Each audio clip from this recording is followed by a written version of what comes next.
आरंभ में परमेश्वर ने संपूर्ण सृष्टि की रचना की। उन्होंने आकाश, पृथ्वी और उसमें जो कुछ है उसे रचा। जब हम देखते हैं कि परमेश्वर ने क्या क्या रचा है, तो हम आश्चर्यचकित रह जाते हैं। जो कुछ परमेश्वर ने रचा वो सब अच्छा था। हर वस्तु उनकी महानता, भलाई और सामर्थ्य को प्रकट करती है। परमेश्वर ने विभिन्न प्रकार के पेड़ पौधे, जंतु और पशु पक्षी बनाए। तब उन्होंने मिट्टी लेकर पहले मनुष्य को बनाया और उसके नथुनों में जीवन फूंका। पहला मनुष्य आदम कहलाया। तब परमेश्वर ने आदम की पसली निकाली और उससे स्त्री को आदम की पत्नी और साथी होने के लिए रचा। उसे हव्वा नाम दिया गया। परमेश्वर ने अपने स्वरूप में स्त्री और पुरुष रचा, इसलिए वह उनके साथ मिलजुल कर रहने का आनंद उठाते। वो बगीचे में आनंद से उनकी उपस्थिति में रहते थे, जो परमेश्वर ने उनके लिए रचा था। बगीचे को अदन की वाटिका कहा गया। वहां कोई पीड़ा या मृत्यु नहीं थी। परमेश्वर ने आदम से कहा, तुम हर एक पेड़ का फल खा सकते हो, केवल एक को छोड़कर। अगर उसका फल खाओगे तो तुम निश्चय ही मर जाओगे।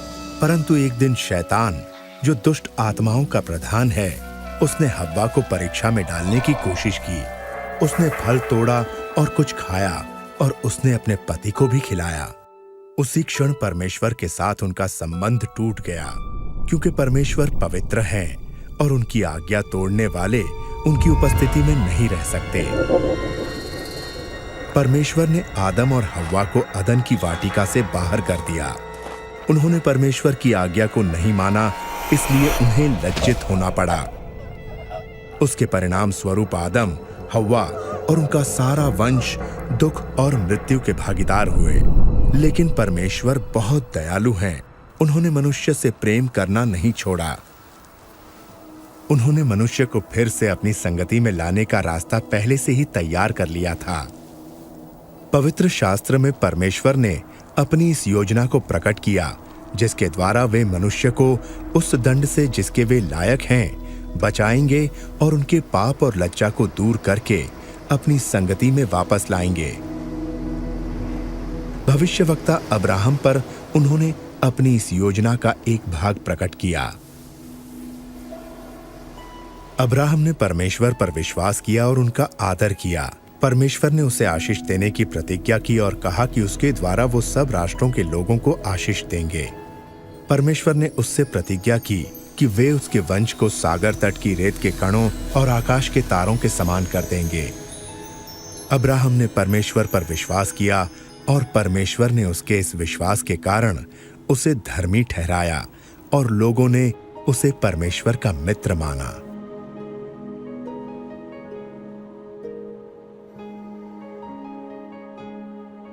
एक दिन परमेश्वर ने अब्राहम की परीक्षा ली कि वो उन पर विश्वास करता है या नहीं और उनकी आज्ञाओं को मानता है या नहीं। परमेश्वर ने उससे अपने बेटे की बलि देने को कहा। अब्राहम जानता था कि इस एक पुत्र के द्वारा परमेश्वर ने वादा किया है कि वो उसे बहुत बड़ा वंश देंगे। फिर भी उसने परमेश्वर पर विश्वास किया और उनकी आज्ञा मानी। इसलिए अपने बेटे को परमेश्वर के लिए बलि चढ़ाने की तैयारी कर ली। अब्राहम ने अपना खंजर उठाया, लेकिन तभी परमेश्वर ने कहा, अब्राहम, बालक को नुकसान ना पहुंचा। मैं जानता हूं तू मेरा भय मानता है और मेरी आज्ञाओं को मानने के लिए तैयार है। तब अब्राहम ने अपने पास एक मेंढा देखा जो अपने सींग से झाड़ियों में फंसा हुआ था। अब्राहम ने उस मेंढे को लिया जो परमेश्वर ने दिया था और परमेश्वर के लिए उसे अपने पुत्र के बदले बलि चढ़ाया। जब परमेश्वर ने अब्राहम के बेटे की जगह मेंढा उपलब्ध कराया, उन्होंने लोगों के लिए अपने महान प्रेम को प्रकट किया। उनका प्रेम उस अच्छे पिता के प्रेम जैसा है जो अपने पुत्र से प्रेम रखते हैं। इस घटना के द्वारा परमेश्वर ने ये प्रकट किया कि वे मनुष्यों के बदले एक बलि उपलब्ध कराएंगे। बहुत समय पहले परमेश्वर ने भविष्यवक्ताओं पर यह प्रकट किया कि वे एक पाप रहित व्यक्ति को आदम के वंशजों के बदले मरने के लिए भेजेंगे और उनके पाप और लज्जा को दूर करेंगे। एक महान बलिदान के द्वारा वे उनके लिए, जो उन पर विश्वास करेंगे, एक मार्ग तैयार करेंगे कि वे परमेश्वर के साथ हमेशा के लिए मेल मिलाप से रह सकें। भविष्यवक्ताओं ने इस व्यक्ति को मसीह कहा। उन्होंने कहा कि परमेश्वर मसीह को अपने लोगों को बचाने के लिए भेजेंगे और वे उनके राजा होंगे और परमेश्वर के नाम से हमेशा उन पर राज्य करेंगे। उनके आने से कई 100 साल पहले भविष्यवक्ताओं ने बताया कि मसीह क्या क्या करेंगे और उनके साथ क्या होगा। भविष्यवक्ता दाऊद ने कहा कि परमेश्वर मसीह के बारे में ये घोषणा करेंगे कि तू मेरा पुत्र है। यशायाह भविष्यवक्ता ने कहा कि एक कुंवारी गर्भवती होंगी और एक पुत्र उत्पन्न होंगे। उनका वो पुत्र परमेश्वर का अनंत वचन होगा, जिसे परमेश्वर ने कुंवारी के गर्भ से मनुष्य के रूप में संसार के सम्मुख प्रकट करने के लिए भेजा।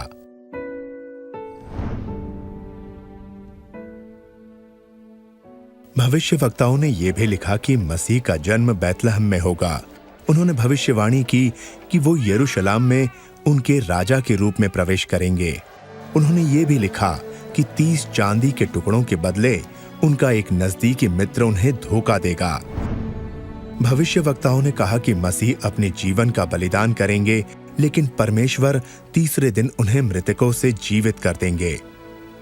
भविष्यवक्ताओं ने मसीह को मनुष्य का पुत्र कहा और बताया कि वे दोबारा आएंगे बादलों पर और परमेश्वर की उपस्थिति में प्रवेश करेंगे और परमेश्वर उन्हें सब लोगों और राष्ट्रों के ऊपर हमेशा के लिए अधिकार देंगे।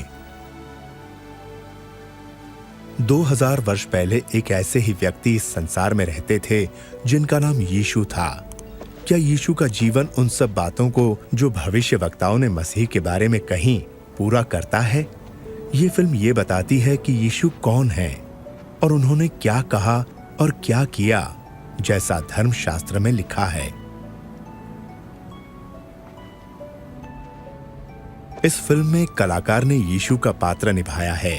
वैसे तो कोई भी इस कार्य के योग्य नहीं, लेकिन इस फिल्म को इसलिए बनाया गया कि लोग यीशु के बारे में और उनके जीवन के बारे में जान सकें और उस आशीष को जिसकी प्रतिज्ञा परमेश्वर ने की है प्राप्त कर सकें।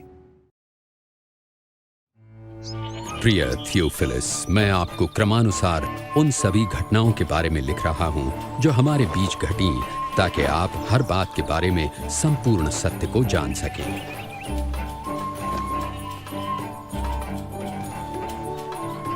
जिन दिनों अगस्तुस कैसर रोम का शासक और महान हेरोदेस यहूदिया का राजा था, परमेश्वर ने नासरत शहर की एक कुंवारी के पास जिब्राइल स्वर्गदूत को भेजा। उस कुंवारी का नाम था मरियम।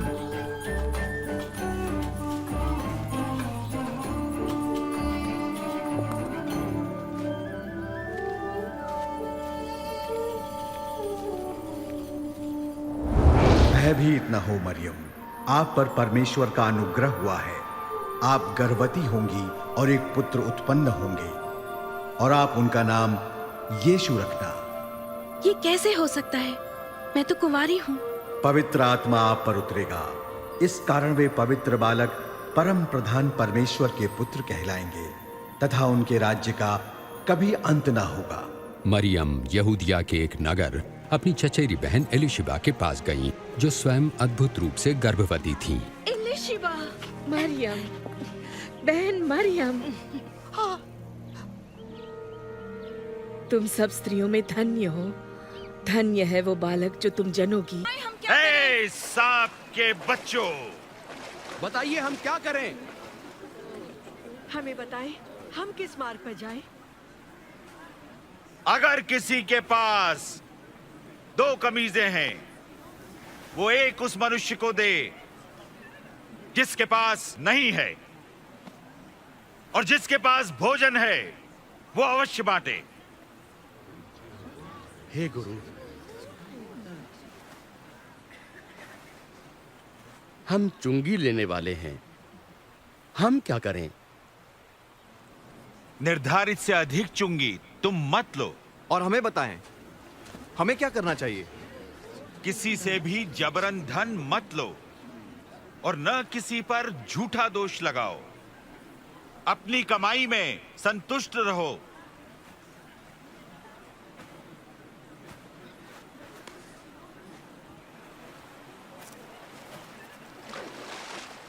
हमें बताएं, क्या आप मसीह हैं?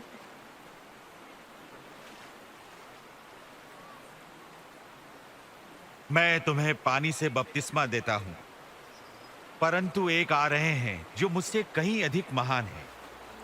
मैं तो उनके जूतों के बंधन खोलने लायक भी नहीं। वे तुम्हें पवित्र आत्मा और आग से बपतिस्मा देंगे। उनका सूप उनके हाथों में है, ताकि वे गेहूं को भूसी से अलग करके अपने खत्ते में रखें।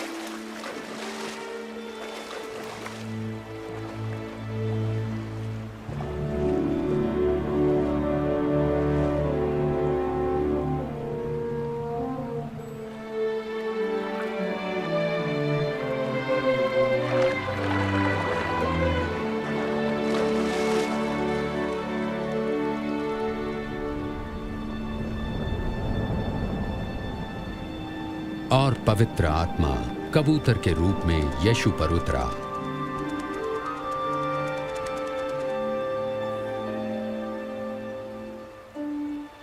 और स्वर्ग से आवाज आई, तुम मेरे प्रिय पुत्र हो, मैं तुमसे प्रसन्न हूं।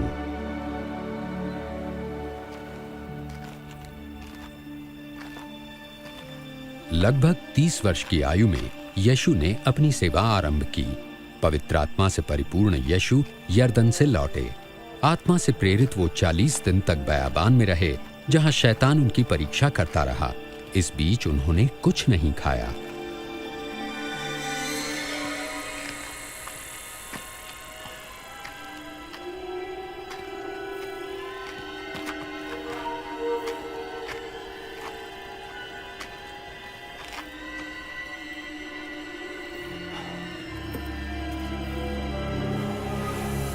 तब शैतान ने उनसे कहा, यदि आप परमेश्वर के पुत्र हैं तो इस पत्थर को रोटी बन जाने की आज्ञा दें।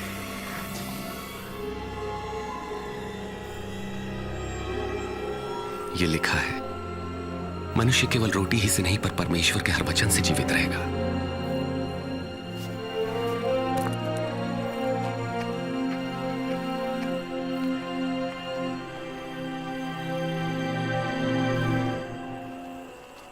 तब शैतान उन्हें ऊंचे स्थान पर ले गया और पल भर में जगत के सारे राज्य दिखाए। ये सब अधिकार और वैभव मैं आपको दूंगा। ये सब मुझे सौंपा गया है और जिसे मैं चाहूं उसे ये सब दे सकता हूं। यदि आप मुझे प्रणाम करें तो ये सब आपका हो जाएगा। ये भी लिखा है कि तुम प्रभु अपने परमेश्वर की उपासना करो और तुम केवल उन्हीं की सेवा करो।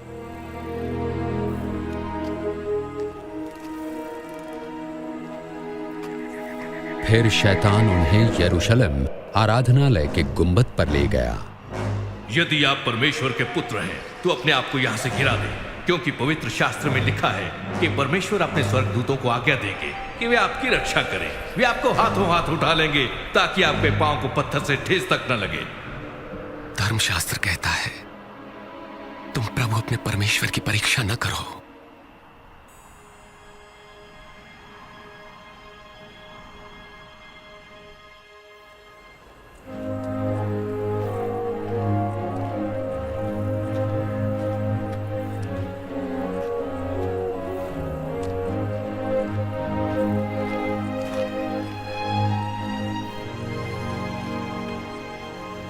फिर यीशु नासरत आए, जहां वो पले बढ़े थे।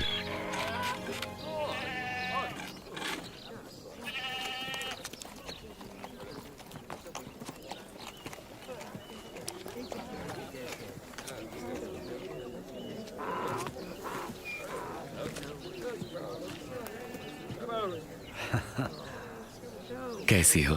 अच्छी हूँ।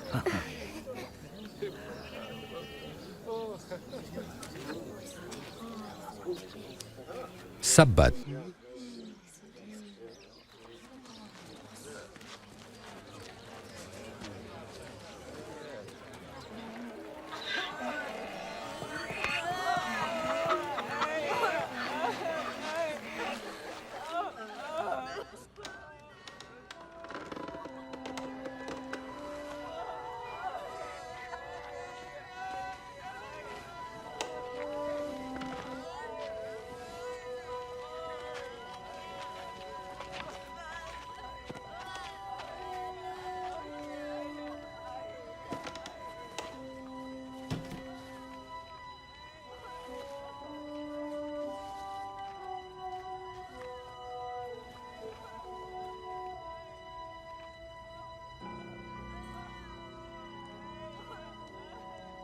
तुम रो मत।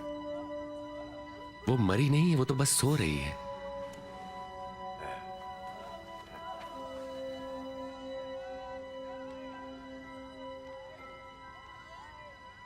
बेटी उठो।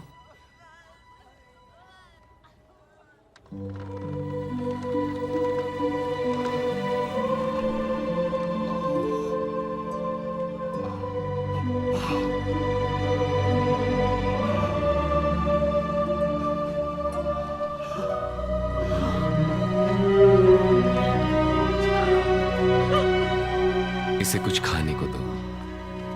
ध्यान रहे, यहां जो हुआ है किसी से न कहना।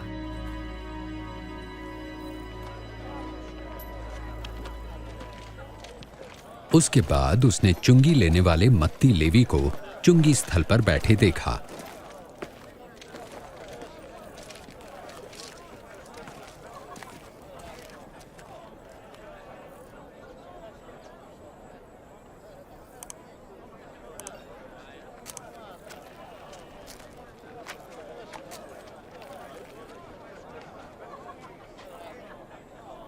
मेरे पीछे आओ।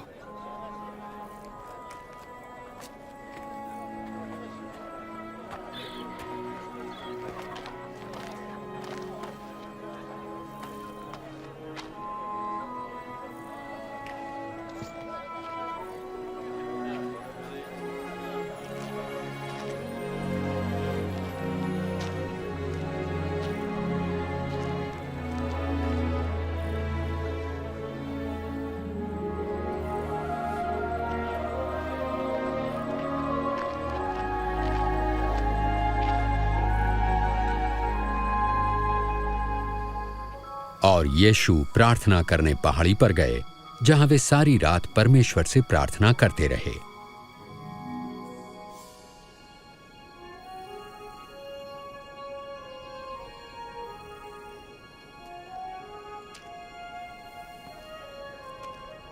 और अगले दिन उन्होंने 12 शिष्यों का अभिनंदन कर उन्हें प्रेरित कहा।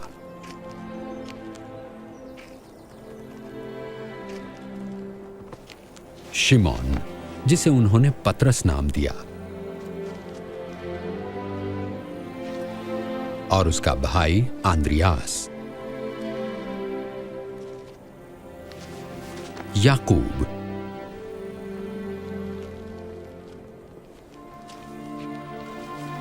और यूहन्ना, फिलिप्पुस और बर्तुलमै और मत्ती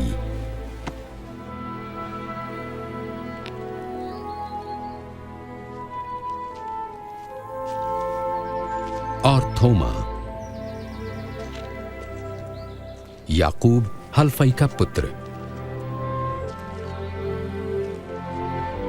और शिमोन जो जलोतिस कहलाता था, यहूदा जो याकूब का भाई था, और यहूदा इस्करियोती जो विश्वासघाती निकला।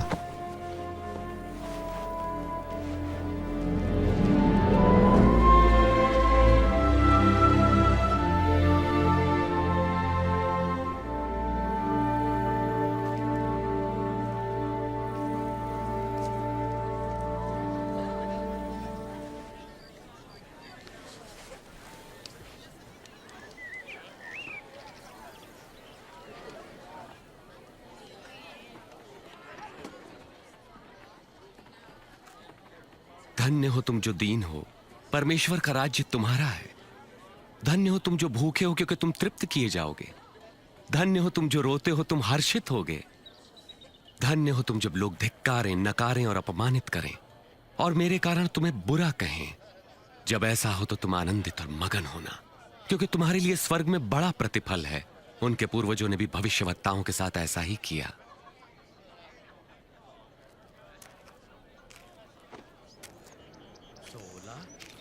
17, 18, 19, 20। मेरे पास बस इतना ही है। क्या मतलब तुम्हारा इतना ही है तुम्हारे पास? हाय तुम पर जो अब धनी हो, तुमने आराम का जीवन बिता लिया।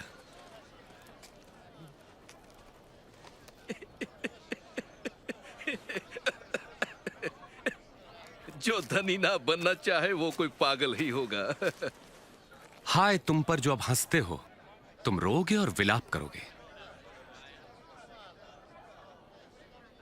अफसोस जब लोग तुम्हारी बड़ाई करें, क्योंकि उनके पूर्वजों ने भी झूठे भविष्यवक्ताओं के लिए यही किया। पर मैं तुम लोगों से कहता हूं, शत्रुओं से प्रेम रखो।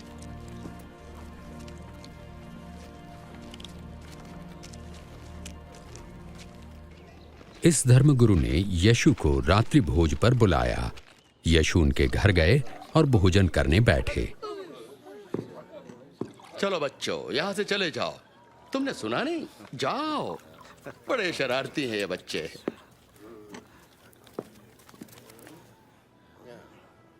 ये यहां क्या कर रही है? मुझे नहीं पता।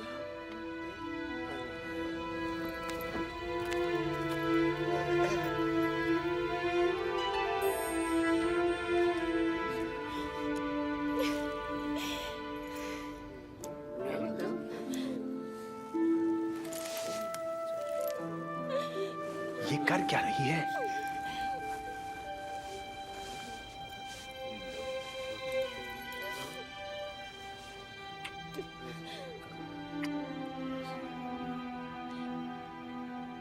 यदि ये मनुष्य सचमुच कोई भविष्यवक्ता होता तो जान लेता कि ये स्त्री कैसी है जो उसे छू रही है।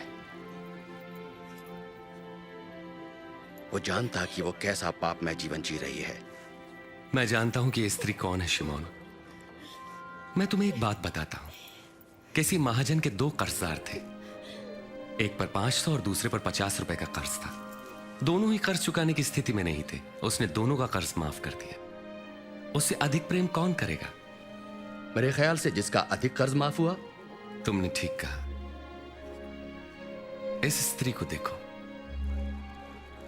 मैं तुम्हारे घर आया, तुमने मुझे पैर धोने के लिए पानी भी नहीं दिया, पर इसने आंसुओं से मेरे पैर धोकर अपने बालों से पोंछा। तुमने चुंबन से मेरा अभिनंदन नहीं किया, पर जब से मैं आया हूं तब से इसने मेरे पांव चूमना न छोड़ा। तुमने मेरे सिर पर तेल नहीं मला, पर इसने मेरे पांव पर इत्र उड़ेला है। मैं तुमसे कहता हूं कि इस स्त्री का अत्यधिक प्रेम सिद्ध करता है कि इसके पाप जो बहुत थे क्षमा हुए, पर जिसे थोड़ी क्षमा मिली वो थोड़ा ही प्रेम करेगा।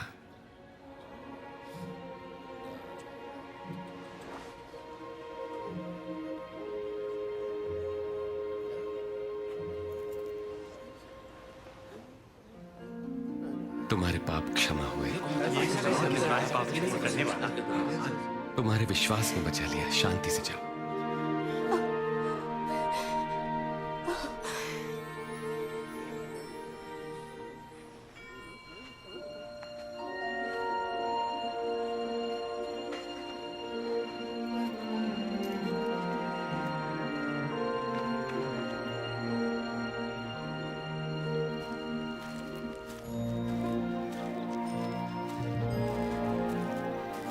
प्रभु यीशु जगह जगह परमेश्वर के राज्य का शुभ संदेश देने लगे।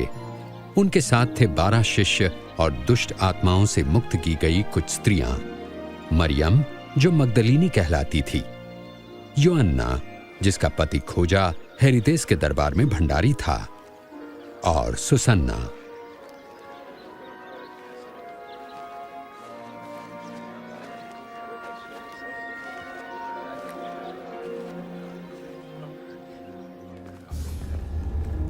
गलील के शासक हेरोदेस ने यूहन्ना बपतिस्मा देने वाले को बंदीगृह में डलवा दिया, क्योंकि यूहन्ना ने उसके द्वारा अपनी भाभी से विवाह की निंदा की थी।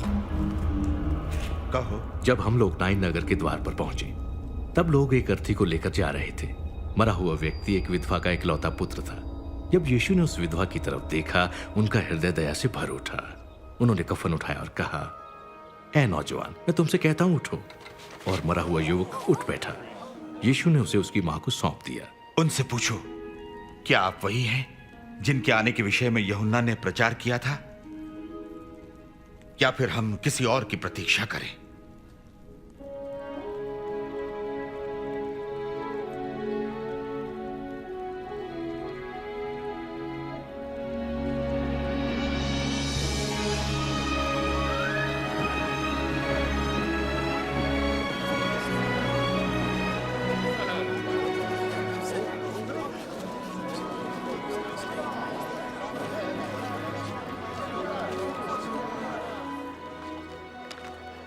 गुरुजी,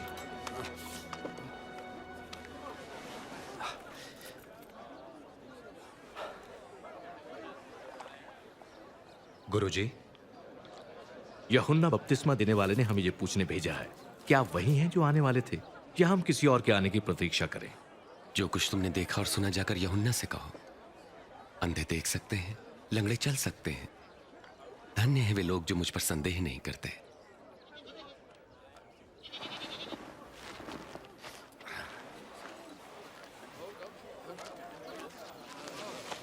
कृपया मुझे उठा लीजिए। आ जाओ मेरे कंधे पे। अब तुम देख सकते हो? हाँ, मैं यीशु को देख सकता हूँ। एक बीज बोने वाला बीज बोने निकला।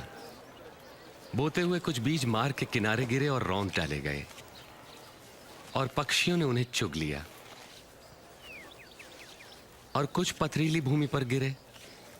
जब वो उगे तो पानी न मिलने के कारण वे सब मुरझा गए। और कुछ झाड़ियों के बीच में गिरे। झाड़ियों ने साथ साथ बढ़कर उन्हें दबा दिया। परंतु कुछ बीज अच्छी भूमि पर गिरे और सभी पौधों ने उगकर फल दिया, प्रत्येक ने 100 गुना। गुरुजी, जब भीड़ जमा होती है तो उदाहरणों में क्यों बातें करते हैं? परमेश्वर के राज्य के रहस्यों का ज्ञान तुम्हें दिया गया है, परंतु औरों को उदाहरणों में सुनाया जाता है, क्योंकि वो देखते हुए भी नहीं देख पाते और सुनते हुए भी नहीं समझते।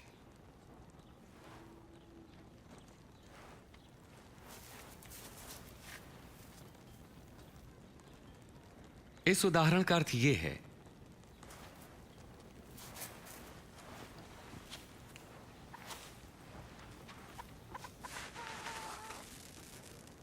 बीज परमेश्वर का वचन है। मार्ग के किनारे गिरे बीज उन्हें दर्शाते हैं जो वचन सुनते हैं, पर शैतान आकर उनके मन में से वचन चुरा लेता है ताकि वे विश्वास करके कहीं मुक्ति न पालें।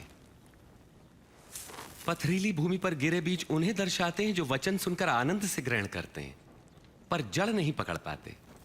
वो कुछ देर तक विश्वास करते हैं और परीक्षा की घड़ी आने पर टिक नहीं पाते। झाड़ियों में गिरे बीज उन्हें दर्शाते हैं जो वचन सुनते हैं, परंतु जीवन की चिंताओं, धन, मोह व भोग विलास में फंसने से उनके फल कभी नहीं पकते। वे बीज जो अच्छी भूमि पर गिरे उन लोगों के प्रतीक हैं जो वचन सुनकर उसे भले और आज्ञाकारी मन से ग्रहण करते हैं और फलवंत होने तक उन्हें संभाले रखते हैं।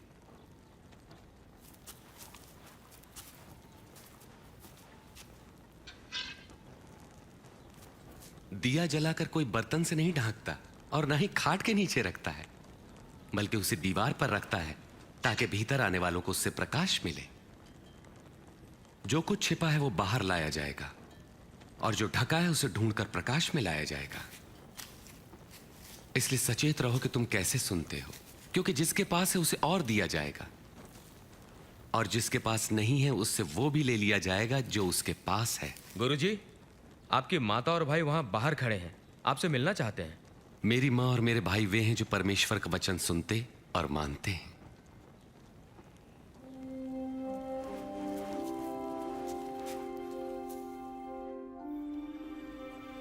एक दिन प्रभु यीशु अपने शिष्यों के साथ एक नाव पर बैठे और उनसे कहा, आओ हम झील के पार चलें। नाव चल रही थी और यीशु सो गए।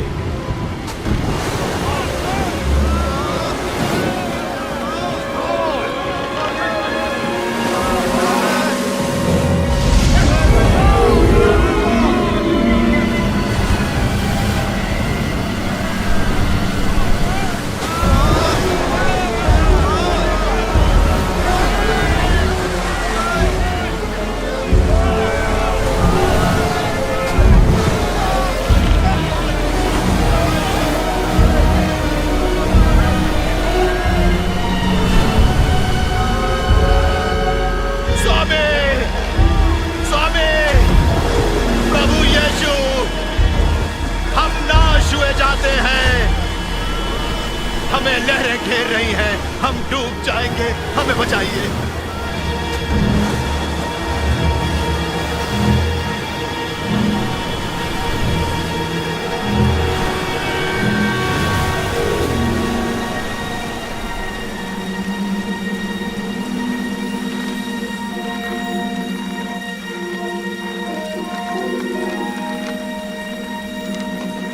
बच जाएंगे।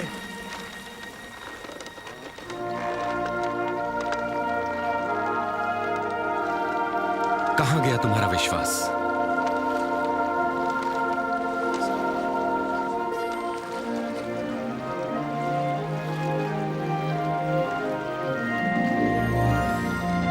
और वे गरासिनियों के देश पहुंचे जो झील के पार गलील के सामने था।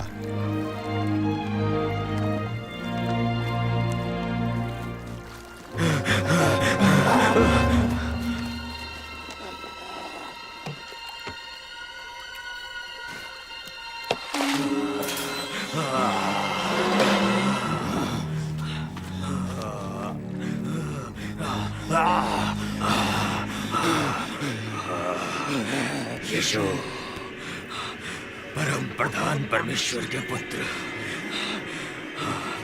आप मुझसे क्या चाहते हैं? मैं आपसे विनती करता हूँ, मुझे दंड ना दे। क्या नाम है तुम्हारा?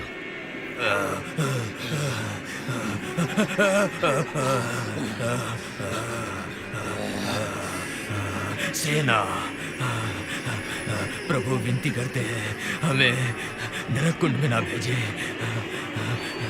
पर सुअरों के उस झुंड में भेज दे।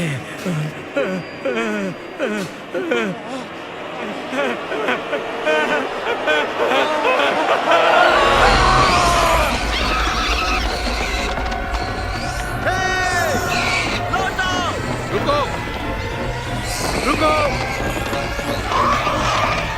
और दुष्ट आत्माएं उसमें से निकलकर सुअरों में समा गई।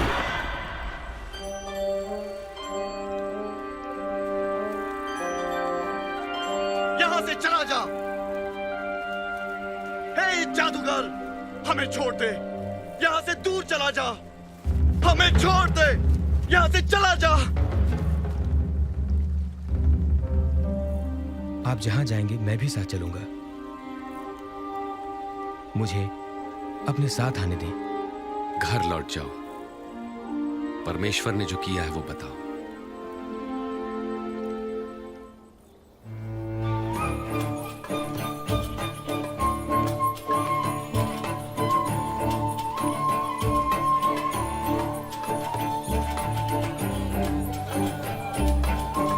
प्रभु यीशु व उनके शिष्य भीड़ से अलग होने के लिए बेतसैदा पहुंचे।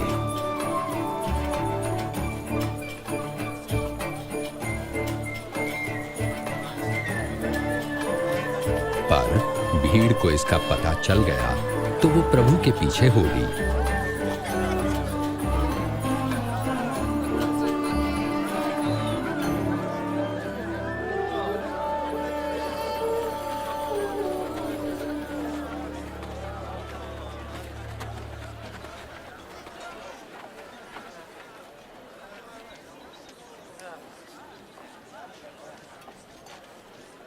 शाम को पतरस ने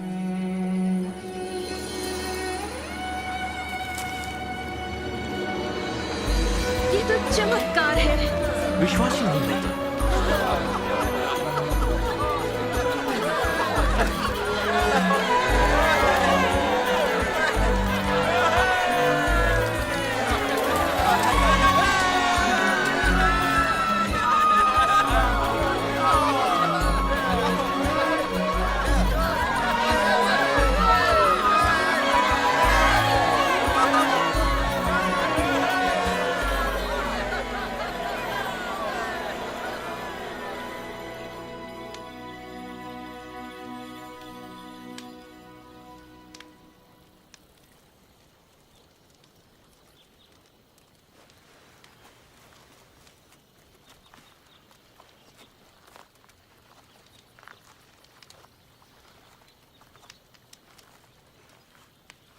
लोग मेरे बारे में क्या कहते हैं? कई आपको यूहन्ना बपतिस्मा देने वाला कहते हैं, तो कोई आपको एलिया भी कहते हैं, और कितनों का तो यह कहना है कि कोई प्राचीन भविष्यवक्ता फिर जी उठे हैं।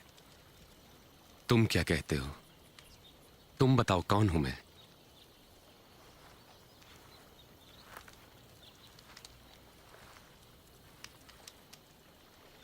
आप परमेश्वर के मसीह हैं।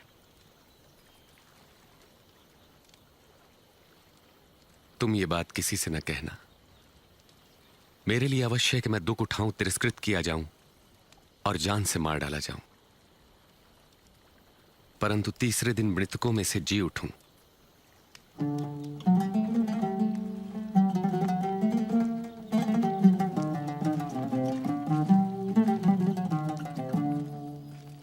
How clearly the sky reveals God's glory.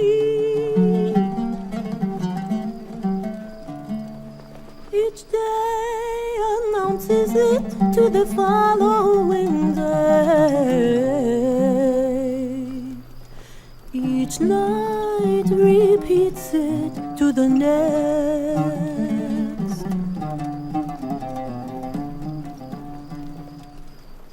क्या तुम में से कोई मेरे साथ आएगा? मैं आपके पीछे चलूंगा गुरुजी, पर पहले जाके अपने घर वालों से विदा ले लूं। जो कोई अपना हाथ हल पर रखकर पीछे देखता वो परमेश्वर के राज्य के योग्य नहीं। यदि कोई मेरे साथ चलना चाहता है तो वो स्वयं से इनकार करे और प्रतिदिन अपना क्रूस उठाकर मेरे पीछे हो ले। क्योंकि जो कोई अपने प्राण बचाना चाहेगा वो उसे खोएगा, और जो कोई मेरे लिए अपने प्राण खोएगा वो उसे बचाएगा। यदि मनुष्य सारे जगत को प्राप्त कर अपने प्राण खो दे तो क्या लाभ? जो कोई मुझसे और मेरी शिक्षाओं से लजाता है तो मैं भी अपनी और पिता की व स्वर्गदूतों की महिमा सहित जब आऊंगा तो उस मनुष्य से लजाऊंगा।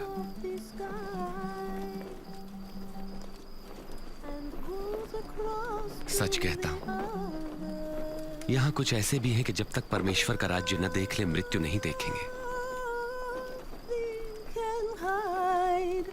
From its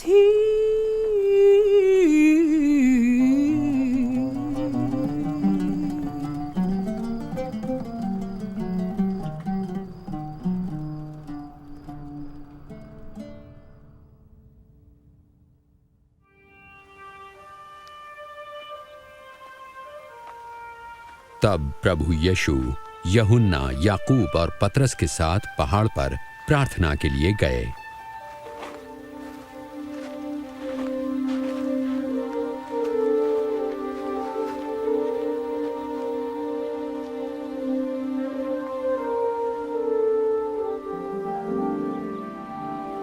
प्रार्थना के दौरान उनके चेहरे का स्वरूप बदल गया और वस्त्र सफेद होकर जगमगाने लगे।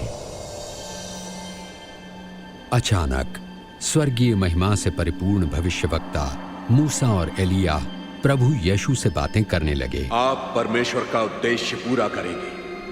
आपकी मृत्यु यरूशलेम में होगी।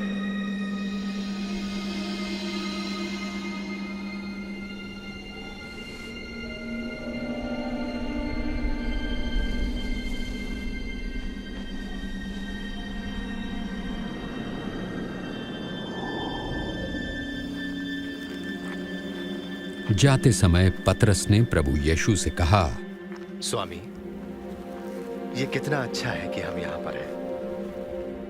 हम 3 मंडप बनाएंगे, एक आपके लिए। पतरस ये कह ही रहा था कि एक बादल ने उन्हें घेर लिया और शिष्य डर गए और बादलों से आवाज आई, ये मेरा पुत्र है जिसे मैंने चुना है, इसकी सुनो।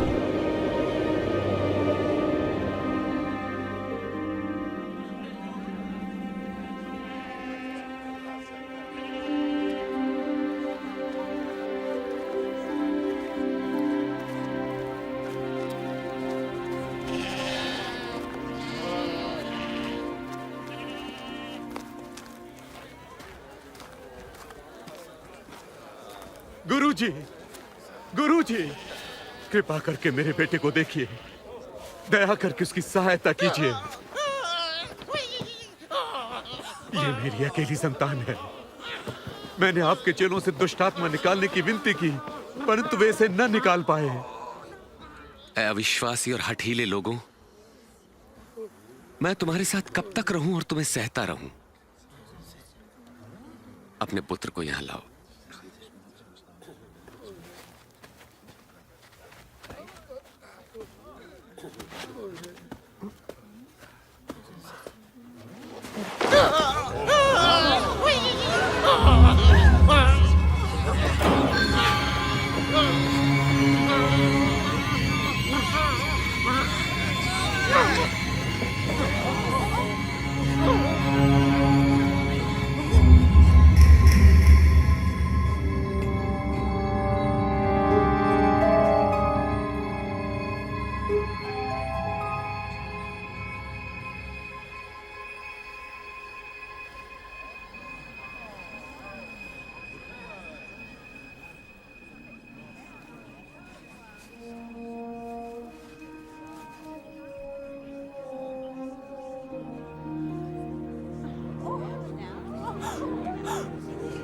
अरे इसका चेहरा भी ठीक हो गया।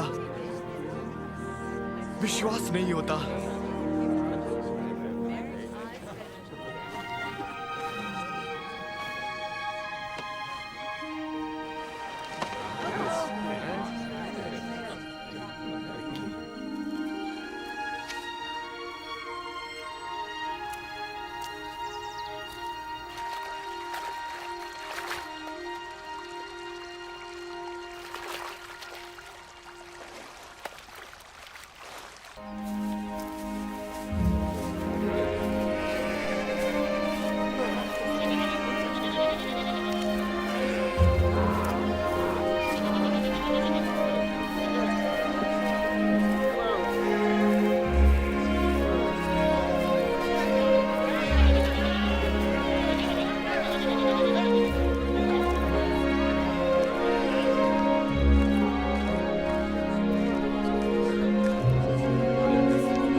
पाप में पढ़ने की परीक्षाएं अवश्य आती है, परंतु अफसोस जिसके द्वारा वे आती है।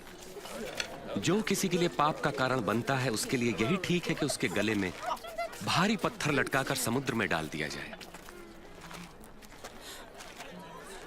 परमेश्वर का राज्य किसके समान है? वो ऐसा है, एक मनुष्य राई का दाना लेकर अपने खेत में बोता है और वो पौधा बढ़कर पेड़ बन जाता है और पक्षी उसकी डालियों पर घोंसला बनाते हैं। मुझे नहीं पता ये क्या कह रहा है। तुम चुंगी लेने वालों और अन्य पापियों के साथ क्यों खाते पीते हो? स्वस्थ लोगों को वैद्य की आवश्यकता नहीं होती, परंतु रोगियों को है। जो बहिष्कृत है, मैं उनको पश्चाताप का संदेश देने आया हूं, सम्मानितों को नहीं।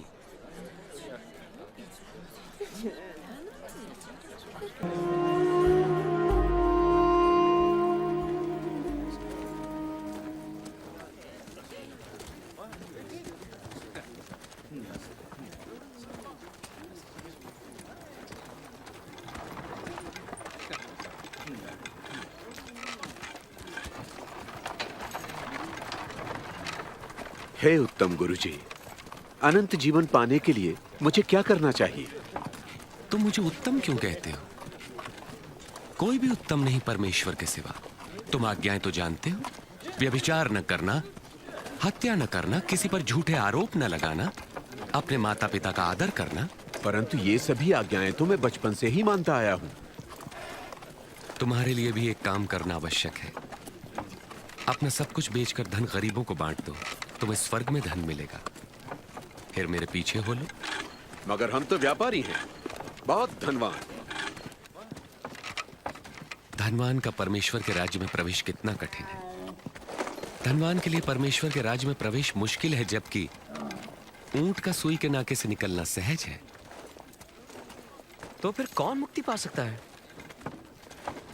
जो मनुष्य के लिए असंभव है, वो परमेश्वर के लिए संभव है। वास्तव में कहाँ होगा ये परमेश्वर का राज्य? परमेश्वर का राज्य प्रकट रूप से नहीं आता। कोई ये नहीं कह सकता कि देखो ये यहां है या वहां है, क्योंकि परमेश्वर का राज्य तुम में है। वो समय आएगा जब तुम परमेश्वर के पुत्र के आगमन का दिन देखना चाहोगे, पर देख ना पाओगे। जैसे बिजली आकाश की एक ओर से दूसरी ओर तक प्रज्वलित होती है, वैसे ही परमेश्वर का पुत्र भी प्रकट होगा। परंतु पहले उसे बहुत दुख उठाना होगा और इस युग के लोग उसका तिरस्कार करेंगे।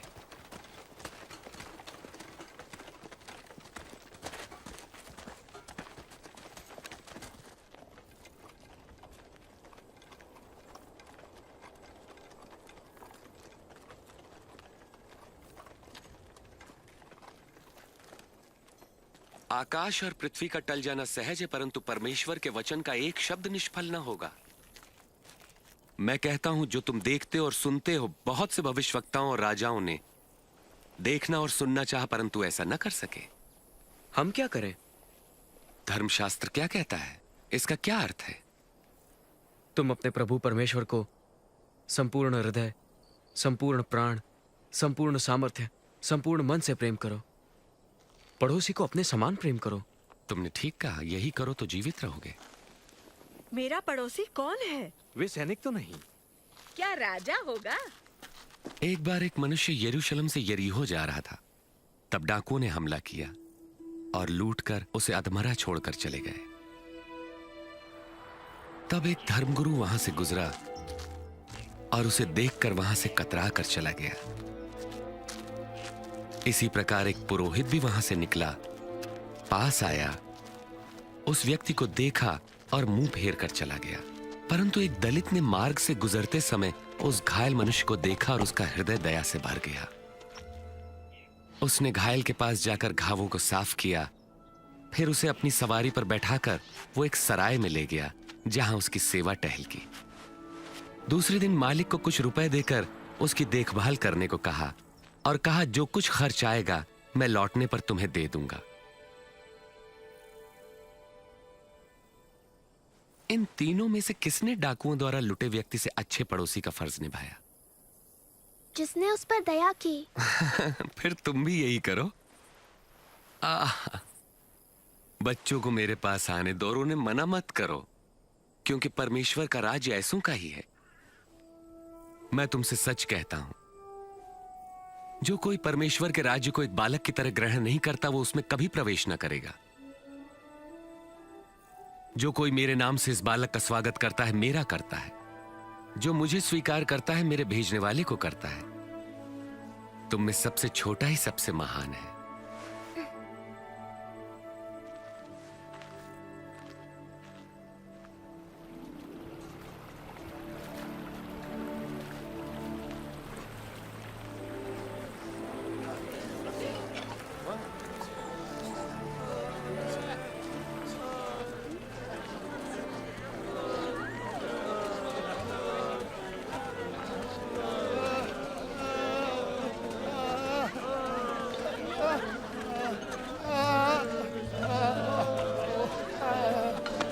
यहाँ क्या हो रहा है? कौन जा रहा है? नासरत के यीशु यहाँ से जा रहे हैं।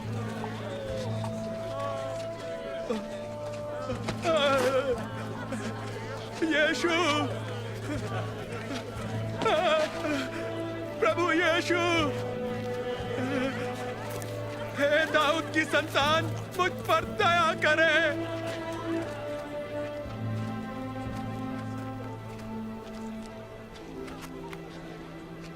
मैं तुम्हारे लिए क्या करूं? मैं फिर से देखना चाहता हूं।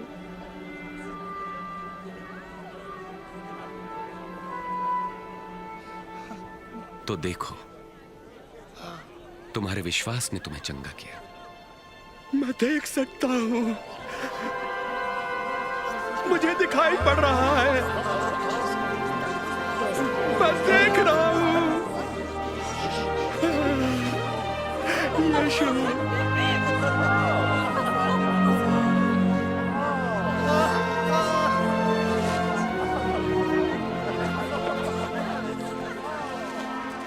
यरूशलेम जाते समय हर जगह प्रभु यीशु को भारी भीड़ मिली।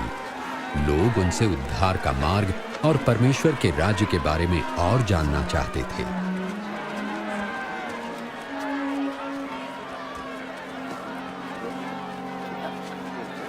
ये मनुष्य भविष्यवक्ता है। मेरे प्रभु और स्वामी, मुझे बचाइए।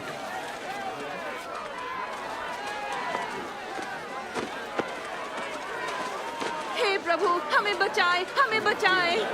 प्रभु की स्तुति हो। हमें सच्ची राह दिखाइए प्रभु। लोगों ने प्रभु यीशु को अपने प्रभु और स्वामी के रूप में स्वीकार करना प्रारंभ कर दिया। दर्शन को उत्सुक यरीहो नगर में जकई नाम का चुंगी लेने वाला यीशु को देखने की उत्सुकता में पेड़ पर चढ़ गया। जकई, जल्दी नीचे उतरो, क्योंकि आज मुझे तुम्हारे घर ठहरना है। मेरे घर? उसके घर कौन ठहरेगा? जकई यीशु को कैसे जानता है?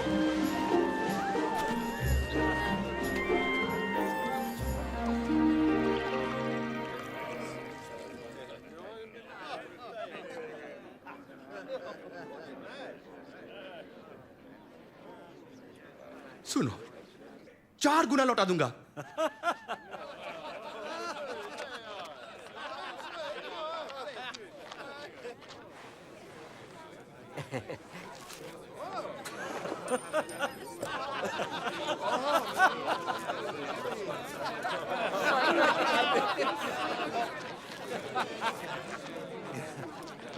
मैं नहीं मान सकता कि एक चुंगी लेने वाला पैसा वापस करे। असंभव।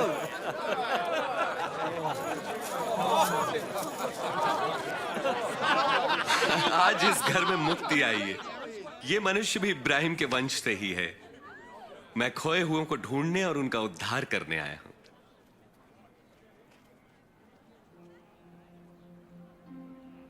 सुनो, हम यरूशलेम जा रहे हैं, जहां मेरे विषय में की गई भविष्यवक्ताओं की हर भविष्यवाणी पूरी होगी। मुझे अन्य जातियों के हाथ सौंपा जाएगा। वे मेरा उपहास करेंगे, मुझे अपमानित कर मुझ पर थूकेंगे, कोड़े लगाएंगे और मार डालेंगे। परंतु तीसरे दिन मैं जी उठूंगा।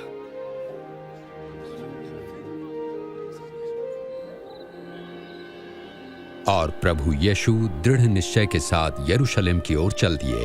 हालांकि वे जानते थे कि उन्हें मानव जाति के पापों के लिए अपने प्राण देने होंगे, फिर भी वे यरूशलेम की ओर बढ़ते गए। बहुत से लोग उनके आगमन पर आनंदित हुए और उन्हें अपना राजा मान लिया।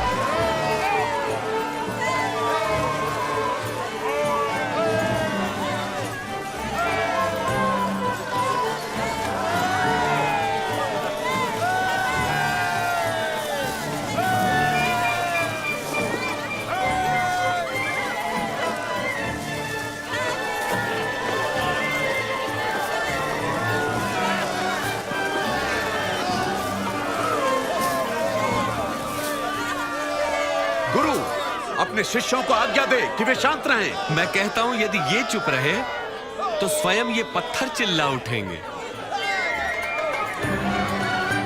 सबको आशीष मिले।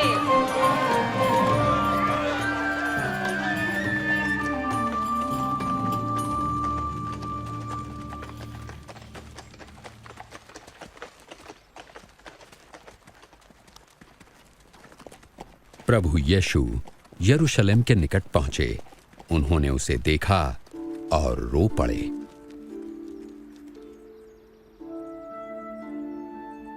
भला होता यदि तू आज अपनी शांति का मार्ग जान लेता, परंतु तू इसमें असफल रहा। वे दिन आएंगे जब तेरे शत्रु मोर्चा बांधकर तुझे घेर लेंगे और चारों ओर से तुझ पर प्रहार करेंगे। इन्हीं दीवारों के बीच तुझे तबाह कर देंगे, तुझे और तेरे लोगों को। और वो पूरी तरह तेरा सर्वनाश करके रहेंगे, क्योंकि तूने अपने अनुग्रह के समय को नहीं पहचाना।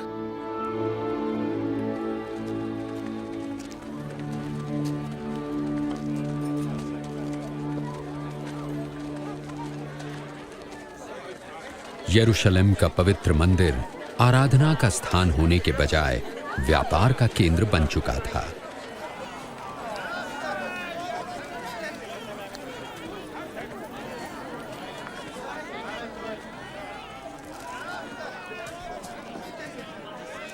पाँच, 6, 7, 8, 9, 10, 11, 12, 13, 14, 15, 16, 17, 18, 19, 20, 21, 22, 23, 24, 25, 26, 27, 28।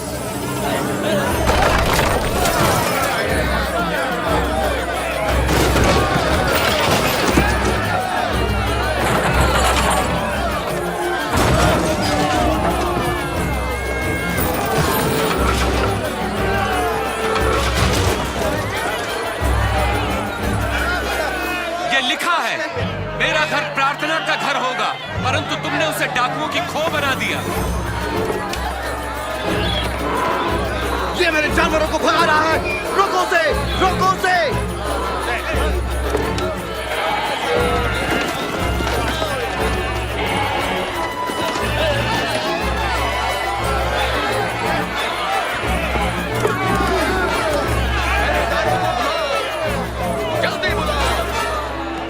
कुछ राजनीतिज्ञों और धर्मगुरुओं में प्रभु यीशु के प्रति विरोध उभरने लगा, क्योंकि लोग उन्हें राजा मानने लगे थे।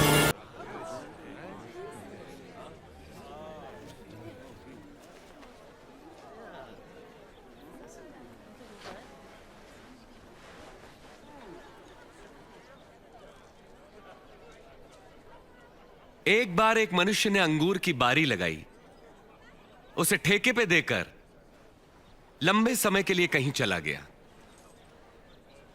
जब अंगूरों को इकट्ठा करने का समय आया तो उसने अपने एक दास को भेजा कि फसल में उसका हिस्सा उससे मिल सके, परंतु ठेकेदारों ने उसे पीटकर खाली हाथ भगा दिया। तब उसने दूसरे दास को भेजा, पर ठेकेदारों ने उसे भी पीटा और अपमानित करके उसे भी खाली हाथ लौटा दिया। तब उसने तीसरे दास को भेजा, किंतु ठेकेदारों ने उसे मार पीट के बाग के बाहर धकेल दिया। तब अंगूर बारी के मालिक ने अपने मन में सोचा, अब मैं क्या करूं? अब मैं अपने प्रिय पुत्र को भेजूंगा, अवश्य ही वे उसका आदर करेंगे। परंतु ठेकेदारों ने उसे आते देखकर आपस में कहा, यह तो मालिक का पुत्र है, उसे मार डालें तो यह जायदाद हमारी हो जाएगी। हमें और बताएं। उन्होंने उसे बारी के बाहर निकाला और मार डाला। अब देखो मालिक उन ठेकेदारों के साथ क्या करेगा। वो आकर उनको मारेगा और अंगूर की बारी दूसरे को दे देगा। तो इस वचन का क्या अभिप्राय है? जिस पत्थर को राजमिस्त्रियों ने निकम्मा जान नकार दिया, वही पत्थर सबसे श्रेष्ठ सिद्ध हुआ। जो कोई इस पत्थर पर गिरेगा वो चकनाचूर हो जाएगा। और यदि यह पत्थर किसी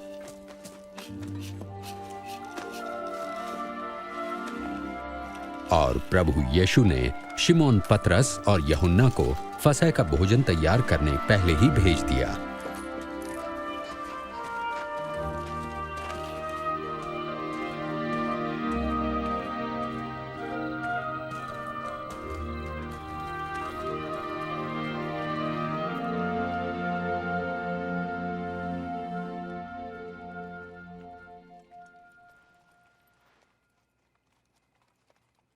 मेरी बड़ी इच्छा थी कि दुख भोगने से पहले यह फसह का बोझ तुम्हारे साथ खाऊं।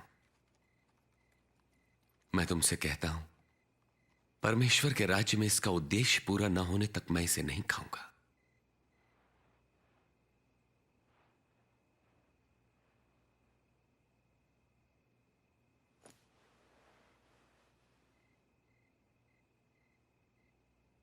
धन्य है आप प्रभु परमेश्वर, सृष्टि के मालिक, जो अंगूर की बेल पर फल लाते हैं।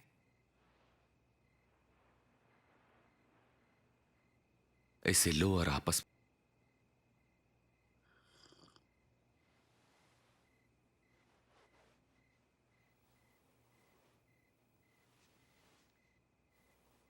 धन्य है आप प्रभु परमेश्वर, सृष्टि के मालिक, जो धरती पर अन्न उपजाते हैं।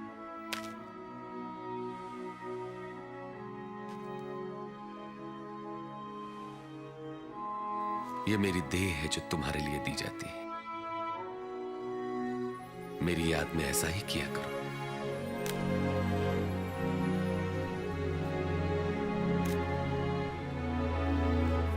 यह प्याला मेरे लहू में नई वाचा है, जो तुम्हारे लिए बहाया जाता है।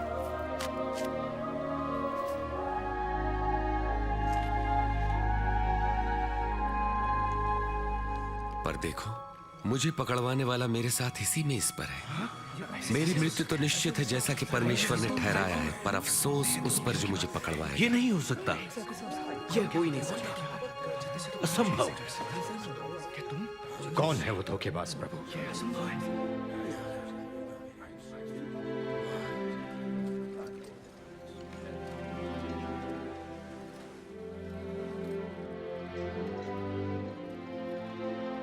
तुम में सबसे बड़ा सबसे छोटे की तरह बने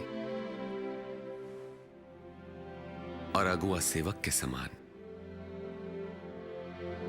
बड़ा कौन है, वो जो भोजन पर बैठा है या वो जो सेवा करता है? हां, वही जो मेज पर बैठा है। परंतु मैं तुम्हारे बीच सेवक की तरह हूं। मेरी सभी परीक्षाओं में तुम मेरे साथ रहे, और जैसा मेरे पिता ने मुझे राज्य करने का अधिकार दिया, यह अधिकार मैं तुम्हें देता हूं। तुम मेरे राज्य में मेरी मेज पर भोजन करोगे, और तुम सिंहासनों पर बैठकर इज़राइल के 12 गोत्रों पर राज्य करोगे। तब तो कोई धोखेबाज नहीं। शिमोन, शिमोन, सुनो, शैतान तुम सबकी परीक्षा लेना चाहता है कि अच्छे को बुरे से अलग करे, जैसे किसान गेहूं को भूसी से अलग करता है। परंतु मैंने प्रार्थना की है कि तुम्हारा विश्वास न डगमगाए, और जब तुम मेरी ओर लौटो तो अपने भाइयों को ढाढ़स बंधाना। प्रभु, मैं आपके साथ बंदी गृह जाने के लिए और मरने को भी तैयार हूं। मैं कहता हूं पतरस कि आज मुर्गे के बांग देने से पहले तुम 3 बार इनकार करोगे कि मुझे नहीं जानते।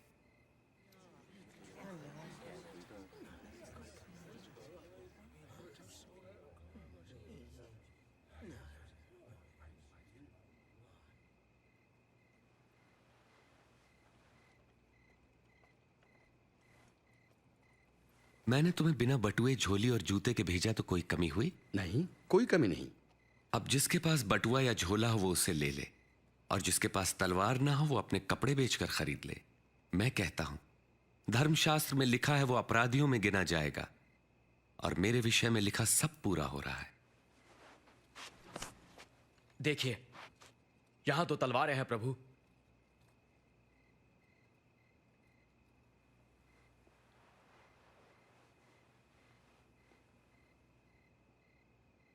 बहुत है। और प्रभु यीशु से छुटकारा पाने के लिए धर्म गुरुओं की एक सभा हुई। तब शैतान यहूदा इस्करियोती में समा गया, जो 12 शिष्यों में से एक था। उसने धार्मिक गुरुओं के साथ मिलकर प्रभु यीशु को पकड़वाने का षड्यंत्र रचा। प्रभु यीशु प्रार्थना करने यरूशलेम से जैतून के पहाड़ पर गए।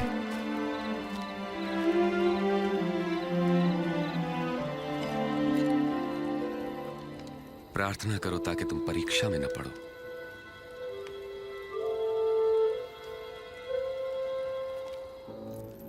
यहूदा इस्करियोती ने केवल 30 चांदी के सिक्कों के लिए प्रभु यीशु से विश्वासघात किया। प्रभु यीशु जानते थे कि मानव जाति के पापों के लिए उनके प्राण देने की घड़ी आ पहुंची है, और वे प्रार्थना करने लगे।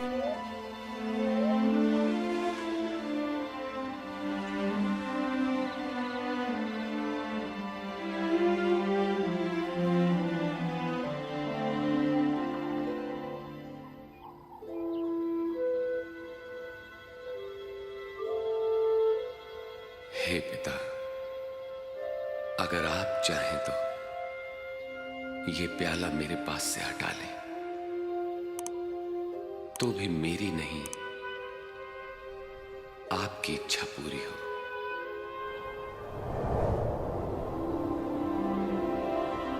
और प्रभु यीशु को सामर्थ्य देने के लिए एक स्वर्गदूत प्रकट हुआ, और उनका पसीना लहू की बड़ी बड़ी बूंदें बनकर भूमि पर गिर रहा था।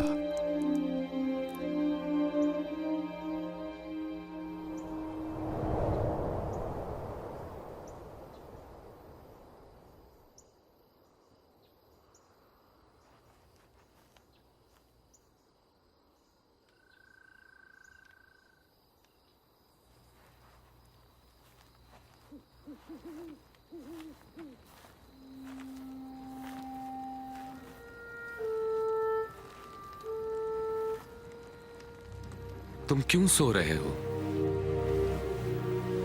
उठो और प्रार्थना करो कि तुम परीक्षा में न पड़ो।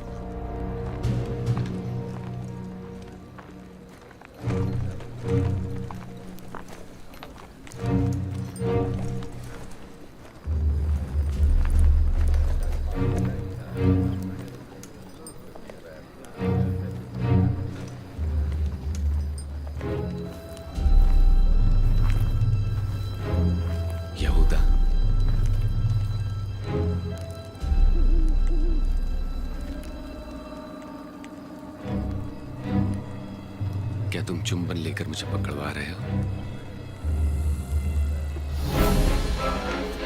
प्रभु, क्या इसे तलवार से मार दे?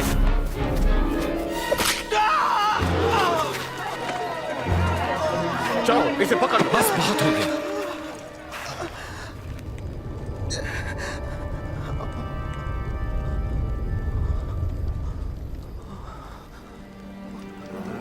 चमत्कार।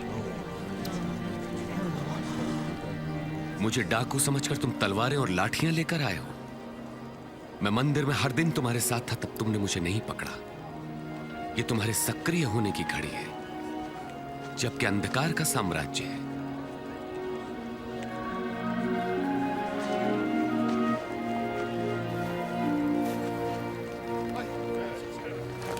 पकड़ लो इसे।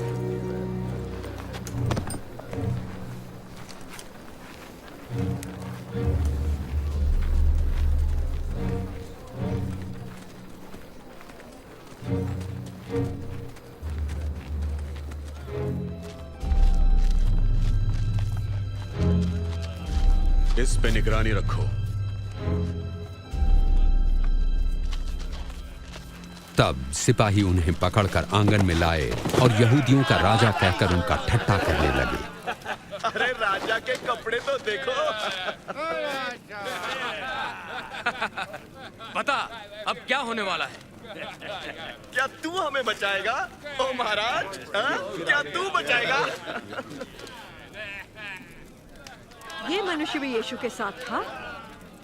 बहन मैं तो उसे जानता तक नहीं। मैंने दोनों को साथ देखा है।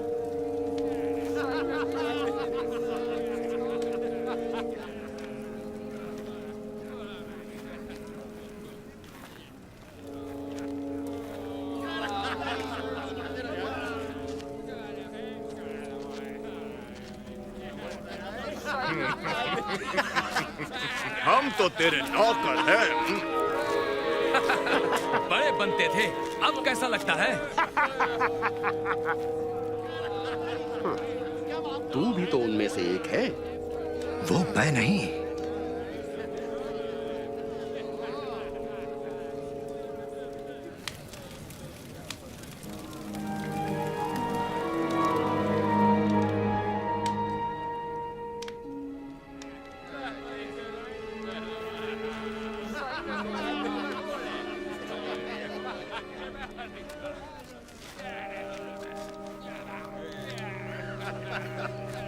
इसमें कोई शक नहीं कि ये मनुष्य यीशु के साथ था, क्योंकि ये भी गलील से ही है। अरे होगा। पता नहीं तुम किसके बारे में बात कर रहे हो।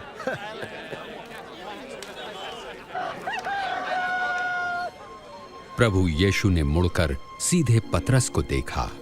तब पतरस को यीशु की वो बात याद आई कि आज मुर्गे की बांग देने से पहले तुम 3 बार मेरा इनकार करोगे।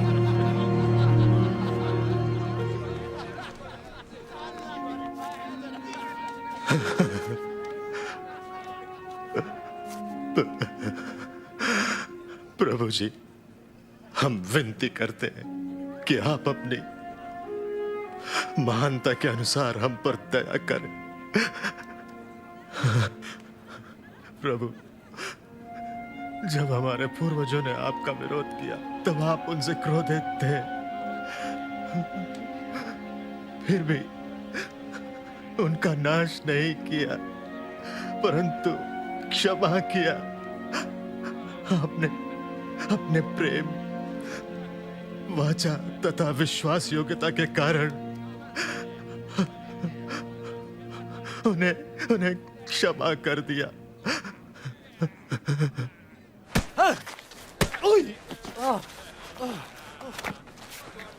बोल, तुझे किसने मारा? भविष्यवाणी कर, अब तुझे कौन मारेगा?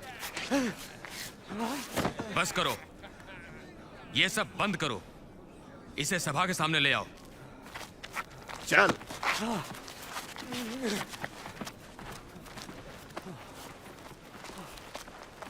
प्रभु यीशु से पूछताछ के लिए धर्म गुरुओं ने एक सभा बुलाई।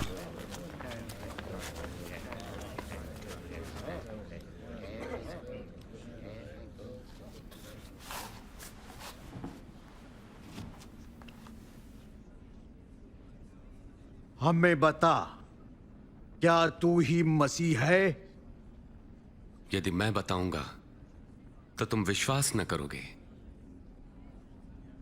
यदि मैं तुमसे प्रश्न पूछूं तब तुम उत्तर न दे सकोगे।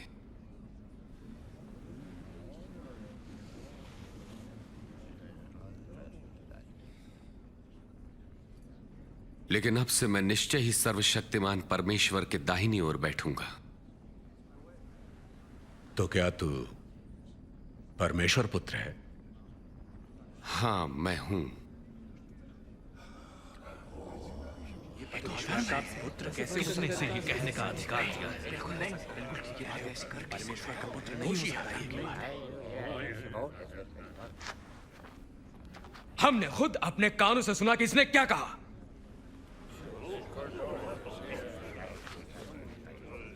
हम इसे पिलातुस के पास ले जाएंगे। हाँ, इसे ले चलो।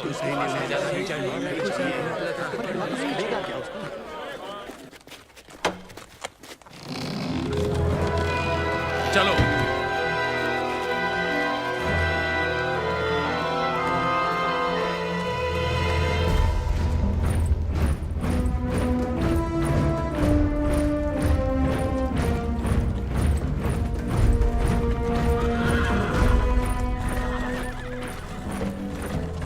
और वे प्रभु यीशु को क्रूर रोमी शासक पिलातुस के पास ले गए, जो हजारों को क्रूस पर चढ़ाने के लिए जिम्मेदार था।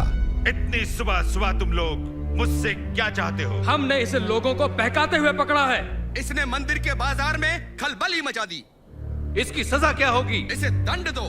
मैं इस मनुष्य में दंड देने योग्य कोई अपराध नहीं पाता। हमने इसे दोषी पाया। रोमी सम्राट को कर देने को मना करता है, मसीह होने का दावा करता है, और राजा भी। राजा? क्या आप यहूदियों के राजा हैं? तुमने खुद कहा। इसने ये सब गलील में आरंभ किया था, अब यहां भी आ पहुंचा है। गलील में? क्या ये मनुष्य गलीली है? ऐसा है तो इसे राजा हेरोदेस को सौंप देना चाहिए। वो अभी भी यरूशलेम में ही है ना? इसे वहां ले जाओ।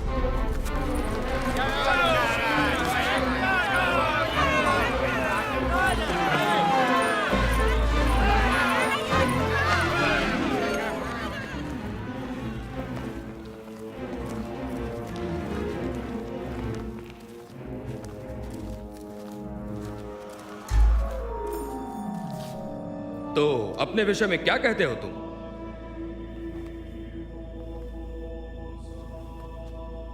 वे कौन है जिन्हें तुम अपना शिष्य कहते हो?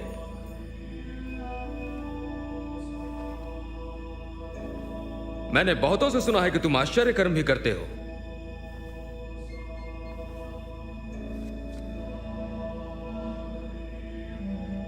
फिर मेरे लिए भी कुछ करो।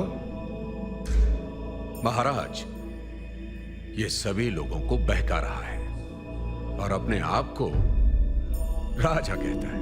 ये मनुष्य राजा?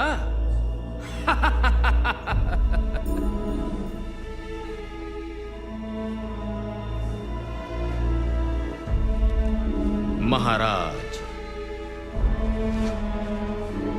इसे खूब पीटो।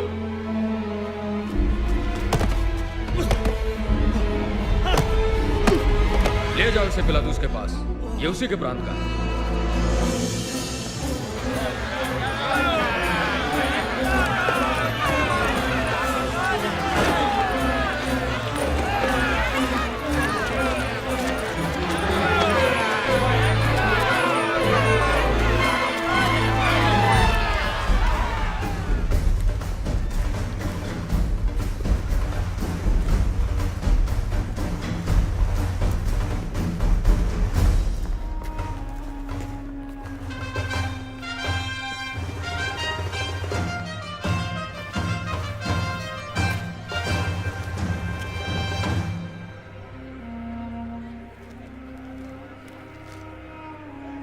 इस व्यक्ति ने मृत्युदंड के योग्य कोई अपराध नहीं किया।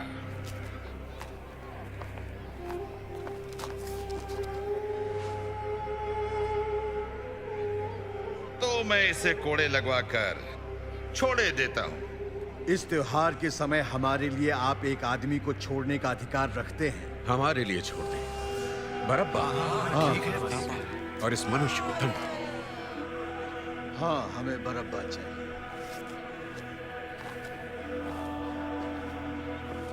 इसे क्रूस पर चढ़ाओ। हाँ, इसे क्रूस पर चढ़ाओ।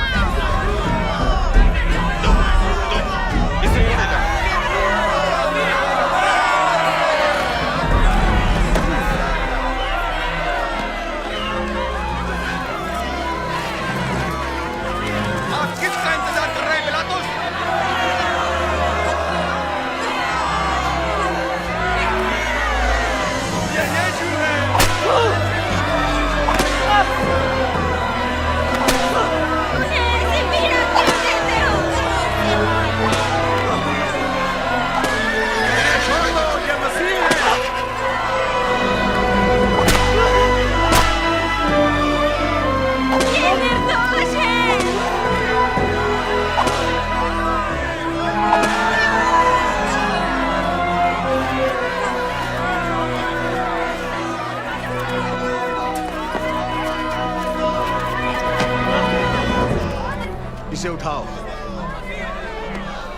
वो जोर जोर से चिल्ला रहे थे कि यीशु को क्रूस पर चढ़ाया जाए, तो पिलातुस ने यीशु को मृत्युदंड दिया। बदले में हत्या और दंगे के लिए बंदी बरअब्बा को रिहा कर दिया गया और क्रूस पर चढ़ाने के लिए यीशु को उनके हवाले कर दिया।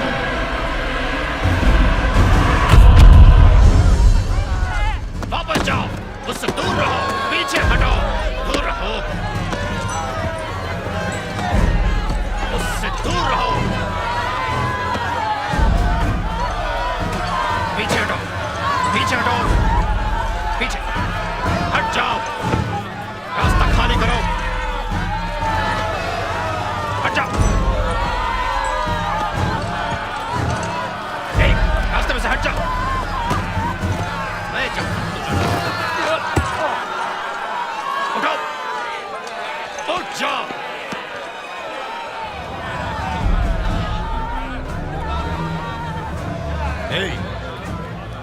क्या नाम है तुम्हारा? हजूर मुझे शमौन कुरैनी कहते हैं। इधर आओ तुम। रस्सियां काटो।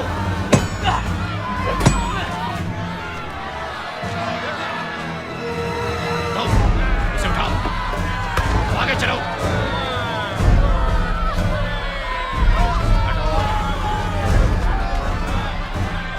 पीछे हटो, छोड़ो उसे।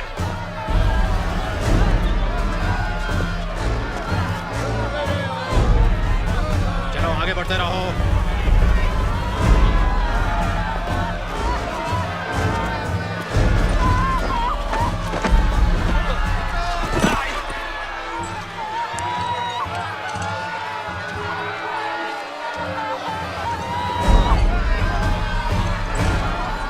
हटो, पीछे हटो।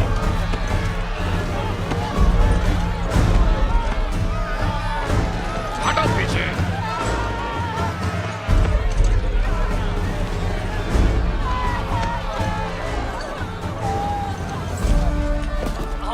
आपके लिए रोते हैं प्रभु जी, इसे पीजिए प्रभु जी। पी लीजिए प्रभु जी।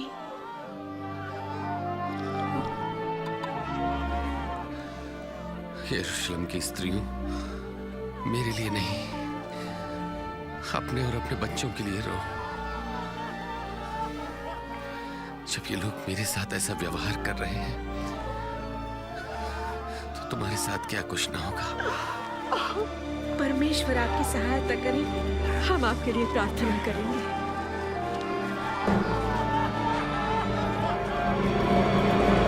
चलो, यहाँ खड़े रहो, चलते रहो, जल्दी, जल्दी। अब तुम जाओ, चलते रहो, आगे बढ़ो, जल्दी से, जल्दी से। अब तुम चलो, चलो, अब तुम आगे बढ़ो, जल्दी।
विदा करो।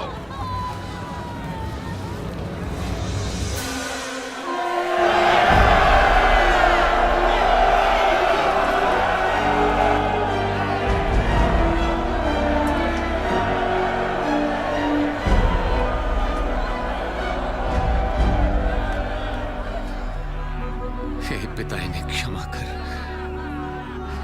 ये नहीं जानते कि क्या करते हैं।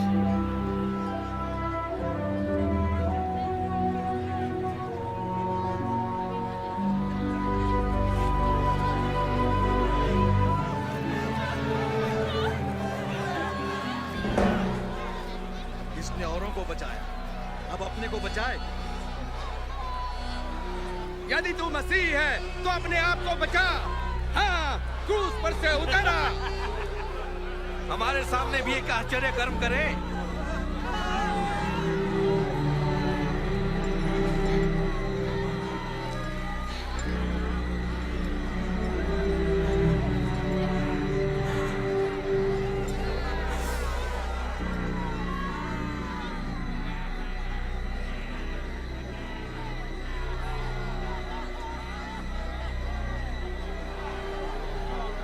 और यीशु को क्रूस पर 2 चोरों के बीच लटकाया गया। इस प्रकार परमेश्वर के भविष्यवक्ताओं द्वारा सैकड़ों वर्ष पूर्व की गई भविष्यवाणी पूरी हुई। ये कपड़ा किसी मामूली आदमी का नहीं। नहीं, इसे मत फाड़ो। मैं बताता हूँ इसका क्या करें। चलो पर्चियां डालें। अच्छा, पर्ची डाल के देखते हैं। ये मेरा नंबर तो क्या है, देखो तो।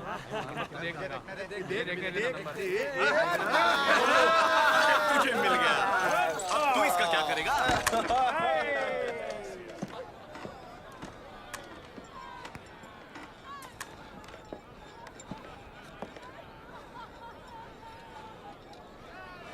उनके सिर के ऊपर एक तख्ती लटकाई गई जिस पर लिखा था, ये यहूदियों का राजा है।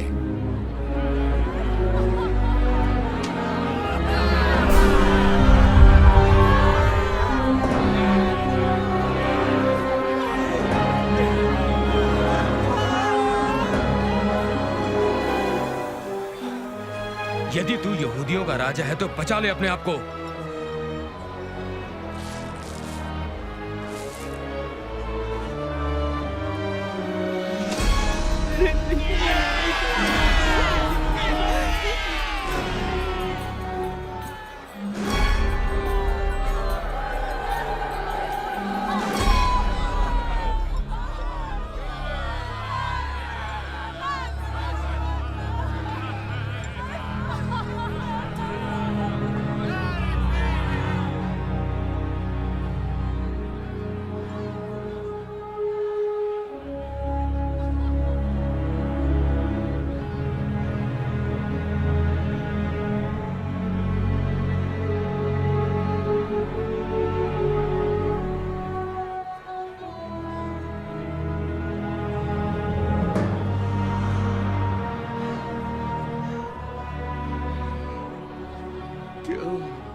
तू तो मसीह है ना?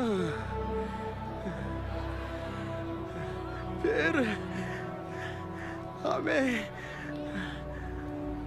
और अपने आप को बचा ले। क्या तुम परमेश्वर से नहीं डरते? उनको वही सजा मिल रही है जो हमें मिली, पर इनका तो कोई अपराध नहीं है।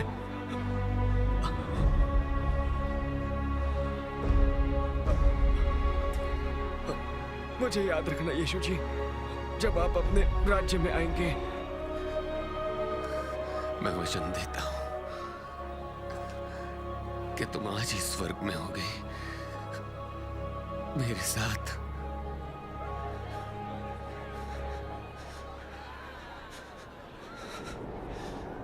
दोपहर हो चुकी थी और 3 घंटे तक सारे देश में अंधकार छाया रहा।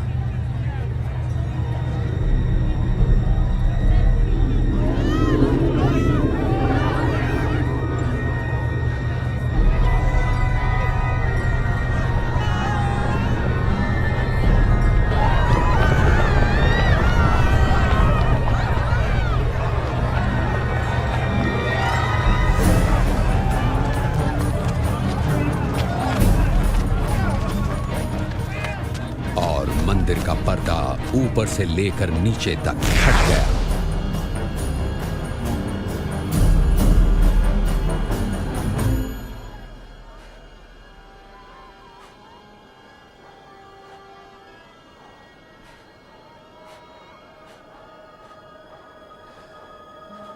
हे पिता,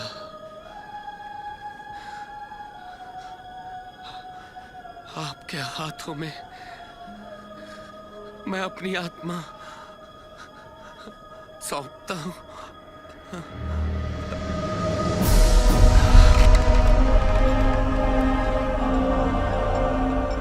सैनिकों के सूबेदार ने यह देखकर परमेश्वर की बड़ाई करते हुए कहा, परमेश्वर की महिमा हो। निश्चय ही ये एक धर्मी मनुष्य थे।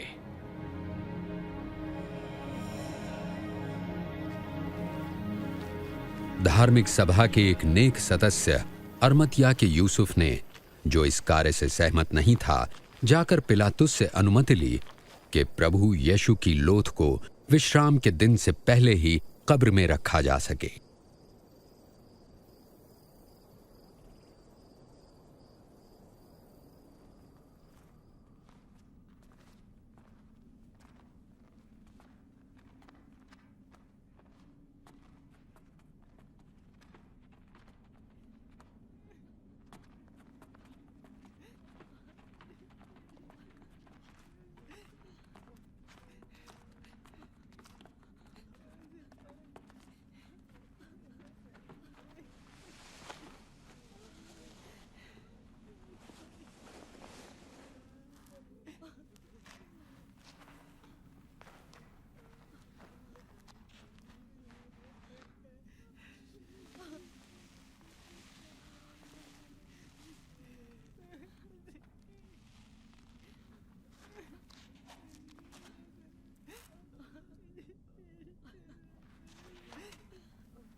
क्षमा कीजिए, हम प्रभु की लोथ के पीछे पीछे आ रहे थे। आप सभी आ सकते हैं, मगर चलें, विश्राम दिन शुरू होने वाला है।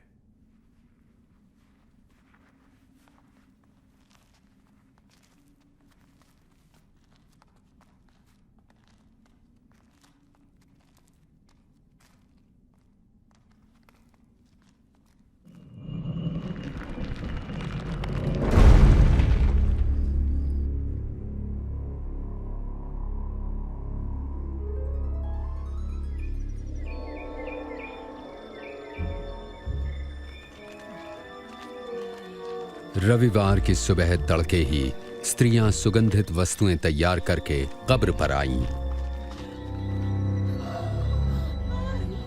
उन्होंने कब्र से पत्थर को लुढ़का हुआ पाया और जब वे अंदर गईं तो प्रभु यीशु की लोथ वहां नहीं थी।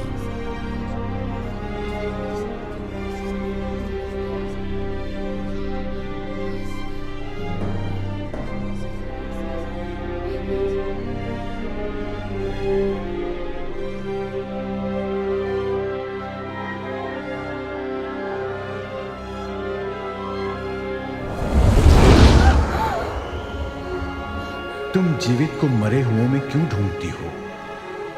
वे यहां नहीं हैं, पर जी उठे हैं। तुम्हें याद है कि गलील में उन्होंने क्या कहा था? वे पापियों के हाथ पकड़वाए जाएंगे, क्रूस पर चढ़ाए जाएंगे और तीसरे दिन जी उठेंगे।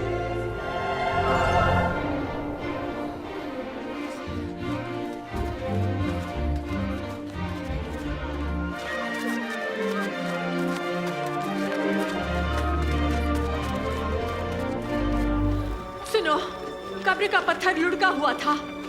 हम अंदर गए, पर हमारे प्रभु का शव वहां नहीं है। क्या प्रभु का शव नहीं है? और दो मनुष्य हमें दिखे, स्वर्गदूत चमकते सूर्य समान, और हमसे ये कहा, तुम जीवित को मृतकों में क्यों ढूंढते हो? ये सच है। विश्वास कीजिए, विश्वास कीजिए। हमने उनको देखा, आप भी जाकर देखें, कब्र खाली है, प्रभु वहां नहीं है।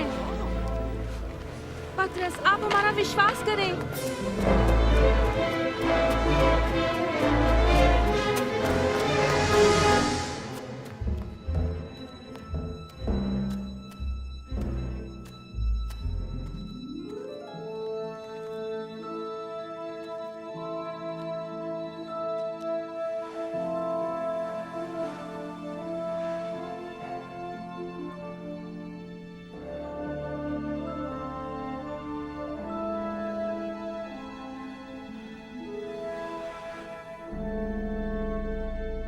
प्रभु यीशु 2 शिष्यों पर प्रकट हुए और वे उत्साह भरे अपने साथियों के पास गए। प्रभु सच में जी उठे हैं, वे पतरस को दिखाई दिए। हम जब रास्ते में थे उन्हें नहीं पहचान सके, पर रोटी तोड़ने पर ही हमने उन्हें पहचाना। इम्माउस में वे वहां कैसे पहुंच गए?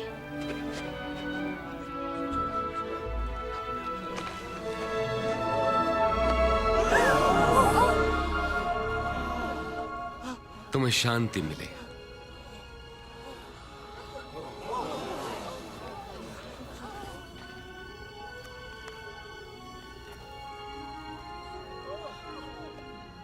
तुम क्यों इतने चिंतित हो? तुम्हारे मन में शंका क्यों उठ रही है? देखो, मेरे हाथ और मेरे पांव, और जान लो कि ये मैं ही हूं। मुझे छुओ तो पहचान लोगे, क्योंकि आत्मा के हड्डी और मांस नहीं होता जैसा मुझ में देखते हो। मैं यही बातें तो करता था जब तुम्हारे साथ था, कि मेरे विषय में मूसा की व्यवस्था, भविष्यवक्ता के लेखों और भजन संहिता में लिखा सब पूरा होना था। यही तो लिखा है कि मसीह को दुख उठाना और तीसरे दिन मृतकों में से जी उठना है। उनके नाम से पश्चाताप और पाप क्षमा का संदेश यरूशलेम से लेकर सारे संसार में प्रचारित किया जाएगा। तुम इन सब बातों के साक्षी हो, और मैं स्वयं अपने पिता का वचन तुम्हारे लिए पूरा करूंगा। स्वर्ग से सामर्थ्य पाने तक यरूशलेम में ही प्रतीक्षा करते रहना।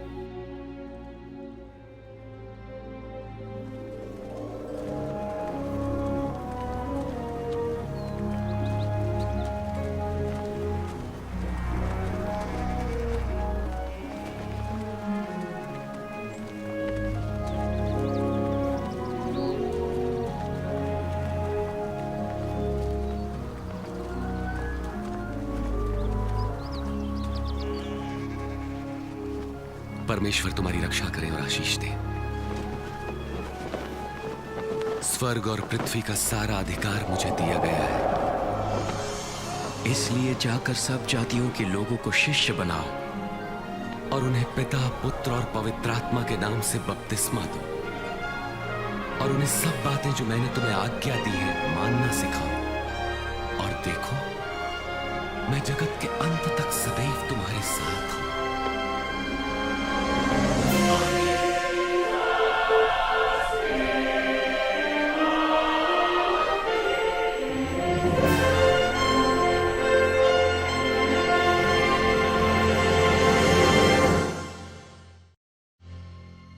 हजारों साल पहले पवित्र शास्त्र में भविष्यवक्ताओं ने लिखा कि परमेश्वर पापियों को बचाने और अपने साथ मेल मिलाप करने के लिए मसीह को भेजेंगे। यीशु का जीवन स्पष्ट रीति से ये बताता है कि वो वही उद्धारकर्ता हैं जिन्हें भेजने के लिए परमेश्वर ने वचन दिया। भविष्यवक्ता यशायाह ने कहा कि एक कुंवारी गर्भवती होंगी और एक पुत्र को उत्पन्न करेंगी, और ऐसा ही हुआ भी। परमेश्वर के सामर्थ्य से मरियम, जो एक कुंवारी थी, गर्भवती हुई और उन्होंने यीशु को जन्म दिया।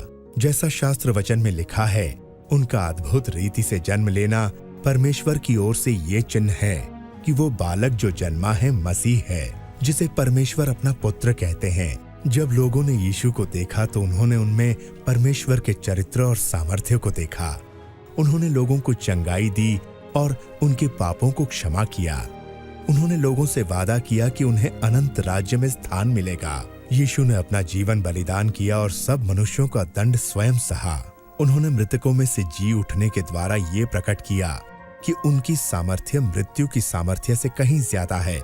यीशु जो मसीह हैं, उन्होंने कहा कि मेरे पास अपने प्राण देने की भी सामर्थ्य है और साथ ही उसे वापस लेने की भी। उनका जीवन बिल्कुल ऐसा था जैसा भविष्यवक्ताओं ने मसीह के विषय में लिखा था। इस बात का पक्का प्रमाण कि परमेश्वर का वचन पूर्णतः पवित्र, सत्य और कभी न बदलने वाला है। यीशु ही परमेश्वर का वचन है। परमेश्वर यीशु के द्वारा अपने आप को लोगों पर प्रकट करते हैं। यीशु हमें परिपूर्ण जीवन देने आए।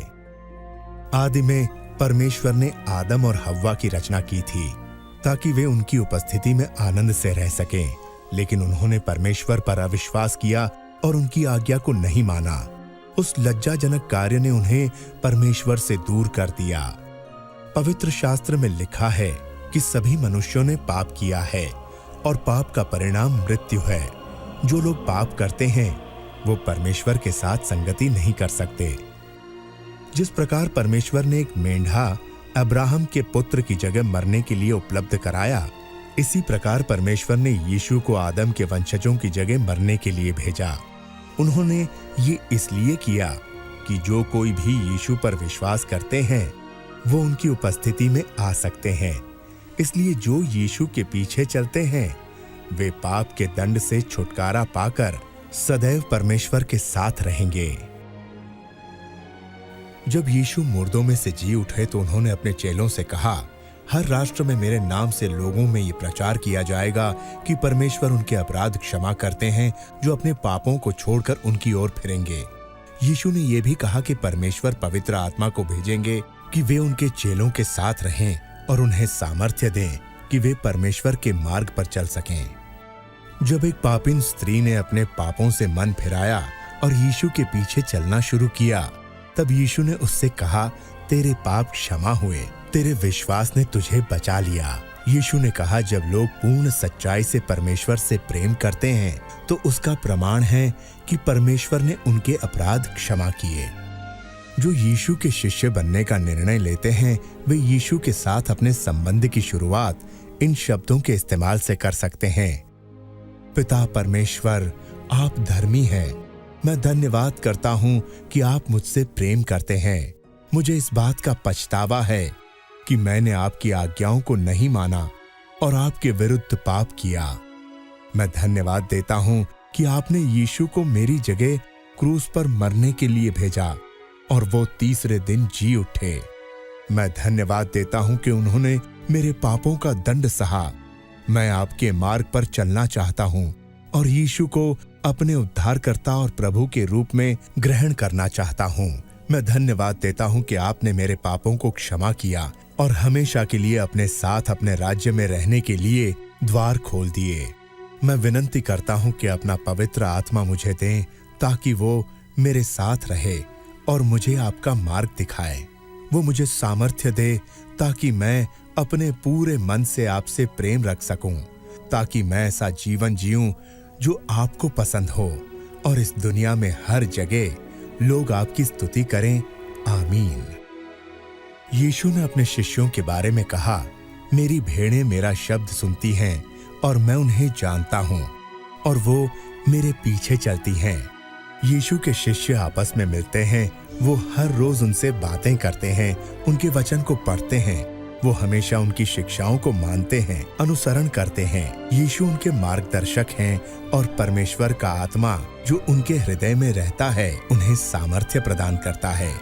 हमेशा उसे याद रखें जो यीशु ने उनके स्वर्ग पर उठाए जाते समय कहा, परमेश्वर ने मुझे समस्त स्वर्ग और पृथ्वी का अधिकार दिया है। विश्वास रखें कि मैं हमेशा तुम्हारे साथ इस जगत के अंत तक हूँ।